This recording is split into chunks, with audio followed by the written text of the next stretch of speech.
Study IQ IAS, आपका selection हमारा mission.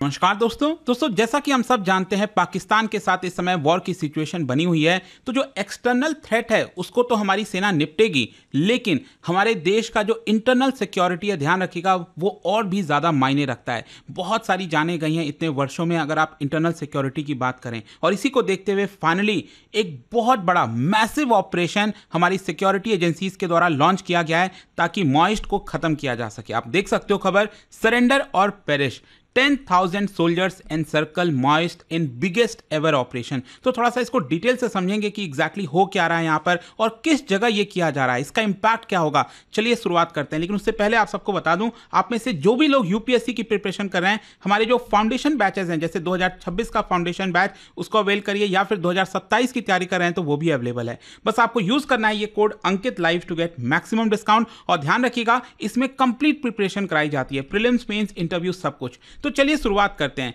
देखिए यहां पर मैं आपको बता दूं कि एक significant anti moist operation currently चल रहा है, मतलब अभी खत्म नहीं हुआ है, ये अभी ऑपरेशन चल रहा है घने जंगलों में। कहां पर? छत्तीसगढ़, तेलंगाना और महाराष्ट्र, जहां पर कन्वर्ज होते हैं। ये मैप अगर आप देखोगे तो ये रहा महाराष्ट्र, यहां पर छत्तीसगढ़ और तेलंगाना। तो ये जो मर्ज हुआ एरिया है, कन्वर्ज जहां पर हो रहा है, वहीं पर ये पूरा ऑपरेशन चल रहा है। राइट साइड में अगर आप देखेंगे तो ये जो काफी डेंस ग्रीन कलर का आपको एरिया देखने को मिल रहा होगा, यहीं पर हम बात कर रहे हैं, जो कि काफी घना जंगल है, जिसमें हमारी सिक्योरिटी एजेंसी जो है लगी हुई हैं ताकि बहुत सारे जो मॉइस्ट हैं उनको यहां पर सरेंडर कराया जाए। अगर वो सरेंडर नहीं करते हैं तो उनको एलिमिनेट कर दिया जाए, खत्म कर दिया जाए। अच्छा, इसके बारे में मैं आपको बताऊं तो जल्दी से एक बार माओइस्ट या फिर जो नक्सल जिनको हम कहते हैं उसके बारे में जान लेते हैं। देखिए ये लेफ्ट विंग एक्सट्रीमिस्ट होते हैं। इनको इंस्पिरेशन कहां से मिली है? जो माओ जेडोंग की कम्युनिस्ट आइडियोलॉजी है, वहां से इनको इंस्पिरेशन मिलती है। और 1967 में एक्चुअली भारत के अंदर इसकी शुरुआत होती है वेस्ट बंगाल के नक्सलबारी से, और वहीं से ये नाम आता है नक्सल्स। इसका ऑब्जेक्टिव क्या है? इनका ऑब्जेक्टिव यही है कि यहां पर जो भारत सरकार है उनको आर्म्ड पीपल्स रेवोल्यूशन के माध्यम से हटा दिया जाए और एक कम्युनिस्ट स्टेट जो है स्टैब्लिश की जाए, और साथ ही साथ जो ट्राइबल कम्युनिटीज हैं जंगलों में रहती है उनकी मदद ली जाए। अच्छा, ये अभी स्ट्रांग होल्ड कहां पर है? वैसे तो भारत में काफी बड़ी गिरावट आई है, जो रेड कॉरिडोर हम जिसको बोलते हैं, लेकिन अभी भी छत्तीसगढ़, झारखंड, उड़ीसा, महाराष्ट्र, तेलंगाना, वहां पर आपको इनकी एक्टिविटीज देखने को मिलेगी। और इनकी टैक्टिक्स क्या होती है? गुरिल्ला वारफेयर में ये काफी ज्यादा तेज होते हैं, एम्बुश करते हैं, लैंडमाइन अटैक्स किया जाता है, सबोटेज किया जाता है, और जो हमारी पुलिस और पैरामिलिट्री फोर्सेज हैं उनके ऊपर ये डायरेक्ट अटैक करते रहते हैं। तो क्वेश्चन ये है कि अभी एग्जैक्टली हो क्या रहा है? देखो, अभी गवर्नमेंट ने फॉर्मल अनाउंसमेंट इस ऑपरेशन का नहीं किया, मतलब इसका नाम नहीं दिया ऑपरेशन का, लेकिन इनफॉर्मली आप समझिए ये अभी तक का सबसे बड़ा मॉइस्ट एनसर्कलमेंट मिशन चल रहा है। एनसर्कलमेंट मिशन का मतलब यह हुआ कि मॉइस्ट को एक जगह फंसा दिया गया है और चारों तरफ से हमारी जो सिक्योरिटी फोर्सेज हैं उन्होंने उनको घेर लिया एक प्रकार से। उनके लिए वहां से निकलना बहुत मुश्किल है। और कितनी संख्या में यहां पर जो पर्सनल लगे हुए हैं मैं आपको बता दूं, हमारी सिक्योरिटी की तरफ से 10,000 जो सोल्जर्स हैं उनको तैनात किया गया है, जिसमें हमारे देश के जो एलीट कमांडोज हैं वो आपको देखने को मिलेंगे। जैसे फॉर एग्जाम्पल ग्रे हाउंड हो गए तेलंगाना के अंदर, फिर इसके अलावा C-60 फोर्स महाराष्ट्र में जो है, डिस्ट्रिक्ट रिजर्व गार्ड जो हैं छत्तीसगढ़ के, वो भी इसके अंदर शामिल हैं, स्पेशल टास्क फोर्स हो गए, हमारी जो CRPF की बटालियन हो गई, ये सभी मिलकर करीब 10,000 के पर्सनल के आसपास ये पूरा ऑपरेशन कर रहे हैं। और ये कहां पर रह रहा है? जो ट्राई जंक्शन मैंने आपको बताया था ना, छत्तीसगढ़, महाराष्ट्र, तेलंगाना, वहां पर जो फॉरेस्टेड एरिया है, ये आप देख सकते हो, कारेगट्टा, नाडपल्ली, पुजारी, कांकेर, ये जो एरियाज हैं वहीं पर ये पूरा ऑपरेशंस कंडक्ट किया जा रहा है। अच्छा, यहां पर टारगेट कौन है? देखिए जो टारगेट है ना वो है माओइस्ट बटालियन नंबर 1। आखिरकार ये बटालियन नंबर 1 इतनी इंपॉर्टेंट क्यों है? क्योंकि इसी बटालियन के अंदर माओइस्ट के जो सबसे ज्यादा लीथल और बैटल हार्डन यूनिट है वो आपको देखने को मिलेगी। मतलब माओइस्ट की जो सबसे टॉप लेयर की जो आर्मी है ना वो इसी बटालियन के अंदर है। जैसे फॉर एग्जाम्पल जो इसके सबसे बड़े इस समय कमांडर है इस पूरे माओइस्ट का, वो है Hidma, most wanted Maoist commander है, वो उसको फंसा लिया है यहाँ पर हमारी सिक्योरिटी एजेंसीज ने। फिर इसके अलावा जो सीनियर कैडर लेवल के लीडर्स हैं माओइस्ट के अंदर, देवा हो गया, दामोदर हो गया, विकास हो गया, ये सब मोस्ट वांटेड के अंदर आते हैं।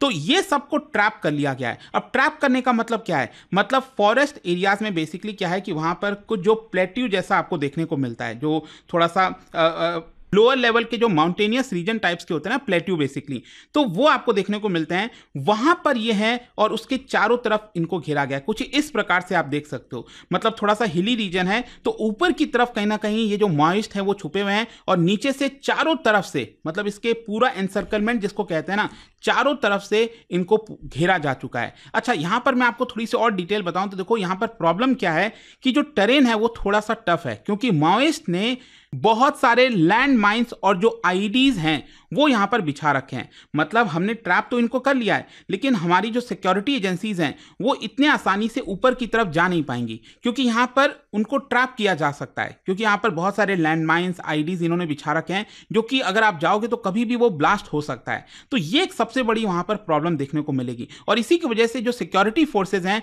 उन्होंने यहां पर स्नाइपर फायर का इस्तेमाल किया है ताकि उनको वहीं पर रखा जाए। फिर इसके अलावा सप्लाई कट ऑफ कर दी गई है। देखो ये बहुत इंपॉर्टेंट है, हमारी सिक्योरिटी एजेंसीज का ये कहना है कि चारों तरफ जहां जहां से घेरा है और जो जो एग्जिट पॉइंट है, एंट्री पॉइंट है, जहां से ये लोग सप्लाई ले सकते हैं, उन सबको यहां पर एक प्रकार से कट ऑफ कर दिया है ताकि फूड हो गया, वाटर हो गया, इनकी सप्लाई जो है माओइस्ट को ना मिल सके। तो क्वेश्चन ये है कि क्या अभी तक कोई कैजुअलिटीज हुई है?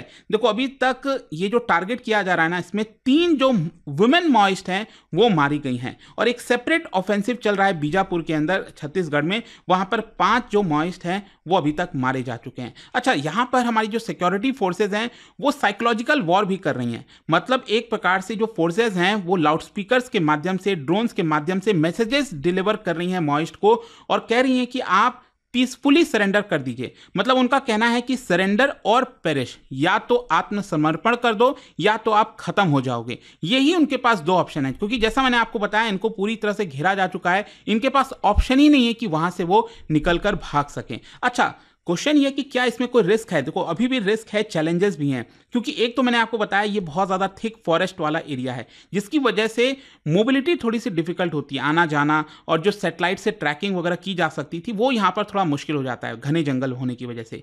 फिर दूसरा प्रॉब्लम हमारे लिए सबसे बड़ा है सिविलियंस का रिस्क। जो ट्राइबल पॉपुलेशन उस रीजन में है, मान लो अगर फायरिंग स्टार्ट हो गई बड़े स्तर पर, जिसकी वजह से क्रॉस फायर में कई बार जो सिविलियन पॉपुलेशन है वो इंजर्ड ना हो जाए, उसकी मृत्यु ना हो जाए, ये सबसे बड़ा एक खतरा है। और साथ ही साथ प्रॉब्लम ये भी है कि यू नेवर नो, मतलब जो माओइस्ट को ट्रैप किया गया है उनके पास कितना सप्लाई है, कितना सामान है। अगर ये लंबे समय तक चलता रहा तो ये कितने दिनों तक चलेगा, तो ऑब्वियस सी बात है हमारी भी जो सिक्योरिटी फोर्सेज इतनी बड़ी मात्रा में तैनात कर रखे हैं, उनको परमानेंटली वहां पर रखना इतना आसान तो है नहीं। तो इसकी वजह से आपको समझना पड़ेगा कि यहां पर एक स्टैंड ऑफ लंबा देखने को मिल सकता है, मतलब डिपेंड करता है आगे क्या होगा। लेकिन देखो ओवरऑल अगर आप देखोगे माओइस्ट के खिलाफ जो गवर्नमेंट की एक ब्रॉडर स्ट्रैटेजी, वो आपको 2 तरह के अप्रोच अपना रही है सरकार। एक है फोर्स और दूसरा है रिहैबिलिटेशन। मतलब हम एक मिलिट्री प्रेशर डाल रहे हैं। होम मिनिस्टर अमित शाह जी ने साफ साफ कह दिया था कि मार्च 2026 तक जो लेफ्ट विंग एक्सट्रीमिज्म है भारत के अंदर उसको पूरी तरह से एलिमिनेट कर दिया जाएगा। साथ ही साथ जो सिक्योरिटी ग्रिड है वो यहां पर एक्सपैंड किया जा रहा है। मतलब जहां जहां पर हमें दिखता है कि जो माओइस्ट हैं उनको हटा दिया गया, एलिमिनेट कर दिया गया है, तुरंत वहां पर सिक्योरिटी की व्यवस्था की जाती है, रोड्स वगैरह बिछा दिए जाते हैं ताकि आगे से वापस से माओइस्ट वहां पर ना आ सके। अच्छा, इसके अलावा हम रिहैबिलिटेशन प्रोग्राम चला रहे हैं। फॉर एग्जांपल छत्तीसगढ़ के द्वारा एक बड़ा ऑफर दिया जाता है कि 5 लाख रुपए अगर आप सरेंडर करते हो एडवांस्ड वेपन के साथ, तो 5 लाख रुपए आपको मिलेगा, घर मिलेगा, जमीन मिलेगी, वोकेशनल ट्रेनिंग मिलेगी, और अगर पूरे स्क्वाड के साथ सरेंडर करते हो तो आपको जो रिवॉर्ड है वो डबल कर दिया जाएगा। तो इसका मतलब यही है, मतलब कोशिश यहां पर देखो क्या है, जो बड़े माओइस्ट लीडर हैं जैसे हिडमा वगैरह वो तो सरेंडर करेंगे नहीं, उनके लिए कुछ भी नहीं है। लेकिन यहां पर जो लोअर कैडर मेंबर्स हैं माओइस्ट में, उनके ऑर्गेनाइजेशन में, तो उनको तो लगेगा ना कि यार मैं कर क्या रहा हूं यहाँ पर, मुझे सरकार इतना अच्छा ऑफर दे रही है, तो वहां से उनको निकालना ये एक सबसे बड़ी कोशिश है इस रिहैबिलिटेशन प्रोग्राम के तहत। अच्छा, रिसेंटली कुछ सरेंडर्स हुए हैं, मैं आपको बता दूं, अभी रिसेंटली तेलंगाना के वरंगल डिस्ट्रिक्ट में 14 माओइस्ट ने सरेंडर किया था, और अभी पिछले महीने, इनफैक्ट पिछले के अभी महीने की बात है, अप्रैल में लगभग 86 माओइस्ट बेसिकली सरेंडर किए थे। तो यहाँ पर सरेंडर का भी सिलसिला जारी है। अच्छा, क्वेश्चन ये है कि अगर ये वाला जो ऑपरेशन अभी चल रहा है अगर ये सक्सेसफुल हो गया तो इसका इंपैक्ट क्या होगा? देखो, एक बहुत अच्छा लॉन्ग टर्म इम्पैक्ट देखने को मिल सकता है, क्योंकि अगर आप हिडमा जैसे माओइस्ट को कैप्चर कर लेते हो या मार देते हो और बटालियन नंबर 1 के लीडर्स को आप मार देते हो, तो एक प्रकार से जो माओइस्ट का कमांड स्ट्रक्चर है ना, वो पूरी तरह से क्रिपल हो जाएगा, हिल जाएगा। फिर इसके अलावा अगर सरेंडर किया जाता है इनके द्वारा बड़ी मात्रा में, तो इसका डोमिनो इफेक्ट ट्रिगर हो सकता है बाकी राज्यों के अंदर। और साथ ही साथ जैसा मैंने आपको बताया कि ये वाला एरिया जैसे ही खाली होगा, वहां पर हमारा जो सिक्योरिटी ग्रिड है उसको इंस्टॉल कर दिया जाएगा, ताकि किसी भी प्रकार के आगे फ्यूचर में वहां पर जो मॉइज्म है वो एक प्रकार से ना फैल सके। तो ये था आपका, और फाइनली देखो कंक्लूजन में ये निकलता है कि करेंटली जो ऑपरेशन है वो एक डिफाइनिंग फेज है भारत के इंटरनल सिक्योरिटी बैटल में, और यहां पर सरकार ने भी बड़ी मात्रा में जो मैन पावर है, इंटेलिजेंस है, पॉलिटिकल विल है, वो सब कुछ झोंक दिया है, क्योंकि it is not just to win a battle, but यहां पर जो पूरा मॉइस्ट इंसर्जेंसी है ऑल टुगेदर भारत के अंदर, हम उसको पूरी तरह से खत्म करना चाहते हैं। ये कोई हम शॉर्ट टर्म का गेम नहीं खेल रहे हैं। तो लेट्स सी यहाँ पर किस तरह से सक्सेस मिलती है। थोड़े से रिस्क वगैरह भी हैं, चैलेंजेस भी हैं, जैसा मैंने आपको बताया, बट एक बड़ा ऑपरेशन चल रहा था, तो मैंने सोचा कि इसके बारे में आपको डेफिनेटली पता होना चाहिए। और जाने से पहले एक इंटरेस्टिंग क्वेश्चन, क्या आप बता सकते हैं कि इनमें से कौन सी कमिटी है जिसने पहली बार ऑफिशियली एक्नॉलेज किया था socio economic roots of Naxalism? Naxalism का जो रूट है ना, रूट सोशो इकोनॉमिक रूट, उसके बारे में एक्नॉलेज कौन सी कमिटी ने सबसे पहली बार किया था? इसका राइट आंसर आप सब जानते हैं, मेरे इंस्टाग्राम पर तो मिलेगा ही, वहां पर अगर आप नहीं हो कोई बात नहीं, टेलीग्राम से ले सकते हैं इसका सही उत्तर। और जैसा दोस्तों मैंने आपको बताया, अगर आप यूपीएससी की तैयारी कर रहे हैं, हमारे फाउंडेशन बैच को जरूर देखिएगा, लिंक सभी के कमेंट सेक्शन में दिए हुए हैं, and use this code Ankit live to get maximum discount. Study IQ IAS, आपका सिलेक्शन हमारा मिशन।